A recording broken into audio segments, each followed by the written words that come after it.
പ്രാർത്ഥനയിലൂടെയും ആരാധനയിലൂടെയും കൂദാശ ബന്ധങ്ങളിലൂടെയും യേശുവുമായിട്ടുള്ള ബന്ധം സുദൃഢമായി കാത്തു സൂക്ഷിക്കാൻ, ഊഷ്മളമായി പരിപാലിക്കാൻ എനിക്കും നിങ്ങൾക്ക് സാധിക്കുന്നുണ്ടോ എന്ന് ഈ ലാസറിന്റെ ശനി നമ്മോട് ചോദിക്കുന്നുണ്ട്. യേശുവിന്റെ അടുക്കൽ വന്നവർ പറഞ്ഞു, ഇതാ നിനക്ക് പ്രിയനായവൻ ദീനം പിടിച്ച് കിടക്കുന്നു.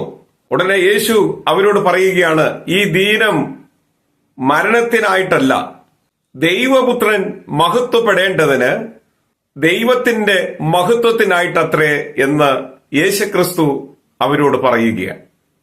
മാത്രമല്ല 2 ദിവസം കൂടെ യേശു അവിടെ കഴിഞ്ഞു എന്നാണ് വേദപുസ്തകം നമ്മളോട് പറയുന്നത്. അതിനുശേഷം യേശുക്രിസ്തു ശിഷ്യന്മാരോട് പറയുന്നു, വരൂ നമുക്ക് യഹൂദയിലേക്ക് പോകാം. അങ്ങനെ ദീനമായി കിടക്കുന്ന ലാസറിന്റെ കാര്യത്തിൽ താമസം